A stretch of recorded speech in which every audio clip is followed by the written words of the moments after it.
Yeah, so we'll just take the vinyl up and keep this because we need it to match up. Look. See that? That'll roll right over there, nice. Less work it is. Cutting subfloor out for plumbing and electric. They got to run electric to that corner and then over to that corner for our new water heater, the electric water heater. We're putting a slop sink behind the washing machine because this waistline's 1.5 inches, and code for the standpipe for a wash waist is 2 inch. So you can't reduce from 2 inch to 1.5 inches. So they allow you to use a slop sink. So you can hook your waste for the wash into that slop sink and it can pour into there and drain out. So that line can be 1.5 inches, run to the 1.5 inches for the sink and out.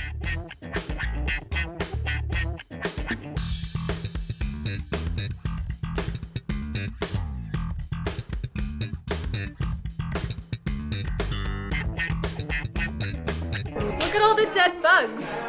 We got a bee, a ladybug, a stink bug, a fly, another stink bug.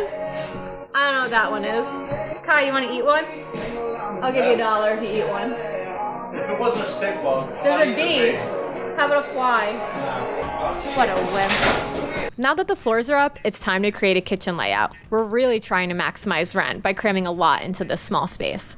But this kitchen has a few limitations and it's throwing us some curveballs. So we just gotta get creative. So what I was saying is like, I know the water heater's going back there. Mm-hmm.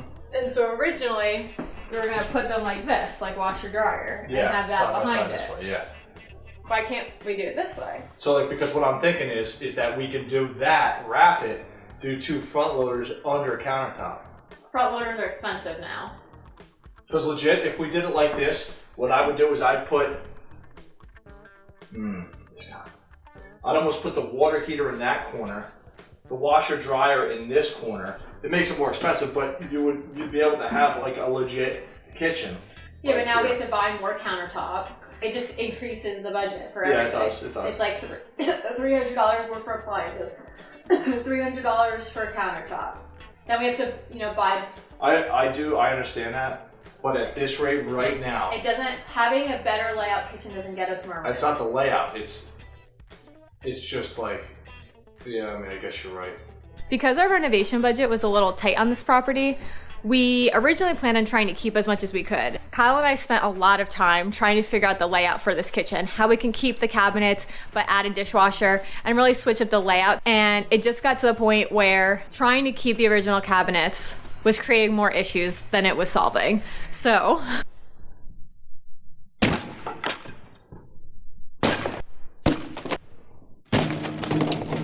even though every property I try to keep the cabinets and paint them, and Kyle always tries to convince me to get new, he is gonna win with this property again. We are going to do all new cabinets. And it's not because I'm letting him win, it's just because it's the best solution.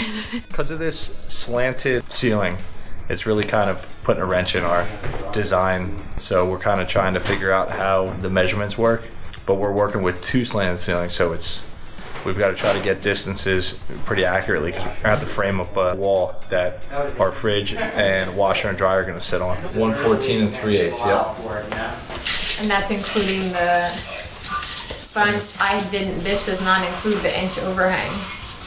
I had already included it. So is it really 115 and 3/8? No, this includes the overhang. So I don't think we can fit that there, but we can put the wine rack here, and I think that will help any of the drawer issues. Wine rack? Yeah. You guys are food? You're a wine rack, but then it's going to be awkward and just plain white right here. No, because we could shift this shit that way. Oh, yeah. So the way that we solve a lot of problems is by adding a wine shelf. Because so we get our kitchens from Ikea, and the wine shelf is the thinnest cabinet that you can get that's not a filler. So it solves a lot of problems. Yeah, I think we've done it 3 times so far, where we need a filler and we're just like, hey, can we slam a wine rack in there? Okay, I have to make this guy a little bigger. Welcome to Ikea Kitchen Designer. We'll be able to give you a better visual of our new kitchen design on here. Whenever we do a kitchen reno, this is the program we use. We love Ikea cabinets, and every one of our units that we've done a kitchen replacement, we've used them. They're just super user-friendly, and we find the quality to be far superior compared to other ready-to-assemble cabinetry, so we like them a lot. You could access these room designers on their website, and then you just create a login, and then you could save your designs and do multiple rooms at once. When you begin, you can set the dimensions of your kitchen and simply drag and drop lowers, uppers, and appliances where you want them. We kept the kitchen sink where it was and positioned the dishwasher to the left of it. Next to that, we kept the original range location. We were very limited on what we could do in the corner next to the range, so this area was probably our biggest challenge by far. We had such limited space, and we had to keep in mind the oven door swing to be sure it wouldn't hit the fridge. After a lot of back and forth, we opted for a spacer to the left of the range, cornered with a wine rack. As I said before, the wine rack is the narrowest functional lower option IKEA offers, and I mean, hey, who couldn't use a designated space for some wine? To the left of the wine rack is the fridge. To the left of that, we've got the washing machine and then the dryer. We chose front loaders here for the simple fact that we're already limited on workable counter space, so this gives us just that little extra. There will be outlets along the countertop, and we actually like to go with the receptacles with the USB option. We think it's a pretty cool feature and sets your property aside from other units. In IKEA's designer, you can custom set the size of the appliances, which is a pretty nice feature for accurate positioning. And then behind the refrigerator, we've got the utility room access. And then we're gonna see how much room we've got with the slanted ceiling when we're done, but we're thinking maybe some open shelving to the left of the microwave, which will be mounted above the range.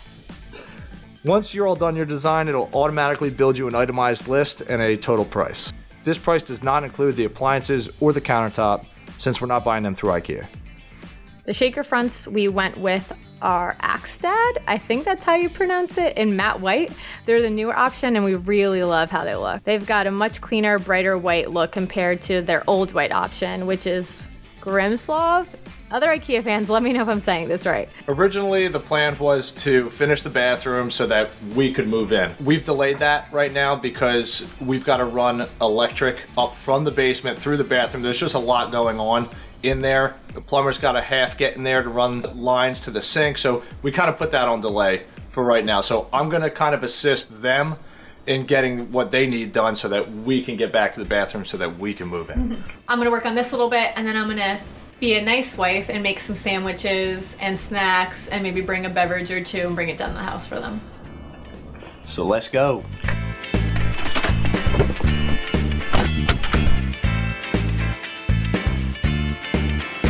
Let's get these joists marked out and then we'll start cutting this out.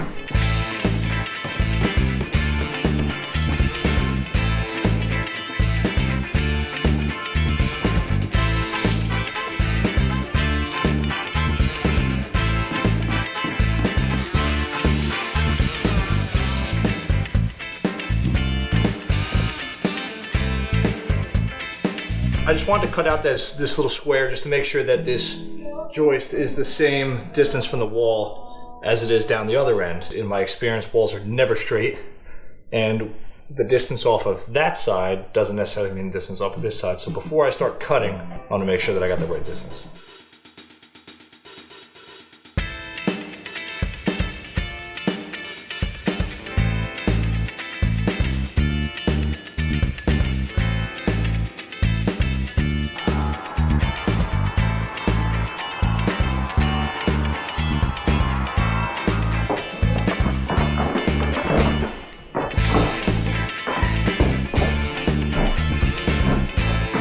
We already had the bathroom water line emergency, and luckily the water up here is off because while cutting this valley, look at how close to the surface these water lines are, and the old gas line. So the old gas line that used to feed the lights and stuff. Look at that. I didn't go very deep. I only went an inch deep, and I nicked that. And then this water line right here, I'm replacing these, but I nicked that too. I can't get over how close to the surface you would even run a gas line. So, I mean, that's crazy that you would run it that close to the floor.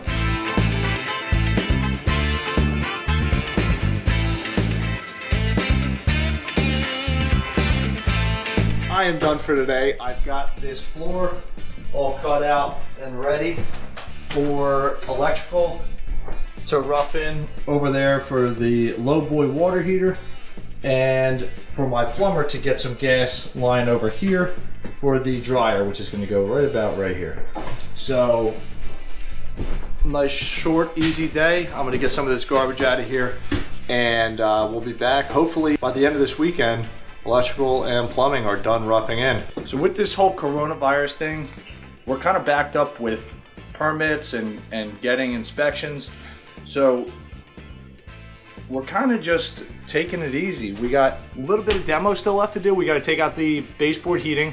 I think that once that low boy water heater is set, I may wait until then. I'll frame up that wall in the kitchen. That'll act as just basically the backing to some countertop, but it will leave enough room behind it. I don't know that.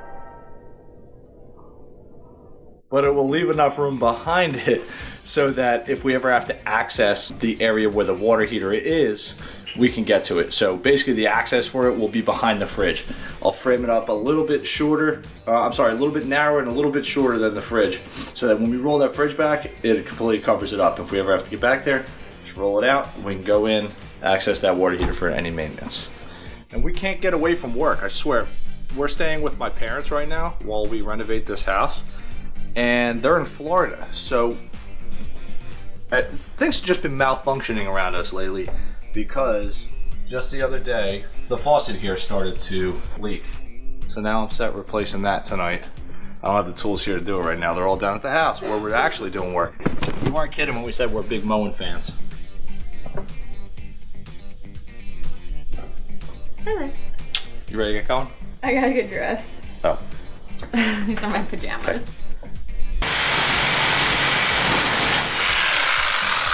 Okay. My face is numb.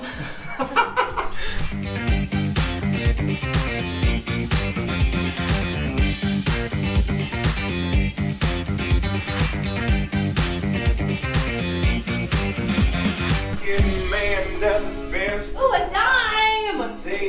We found a dime! In our last house, we found like 40 bucks, right? Yeah, we found a lot. What year's on that dime? 1996. Oh, man. What's the good year? I don't know. We have a lot of metal, copper, appliances, so a lot of metal. So we called a scrapper that we met randomly, actually on Facebook, at our last projects. Now we called him back to see if he wanted to get some stuff. So he's here. Which one's this? Dryer. Alright, let's go! Whoa. Nah, that shocked me because I thought that was going to just come apart. Me too. Because it's a dryer. Holy crap. Oh, somewhat not apart. Come on, Johnny, I need to use your muscles with that one. 2, 3.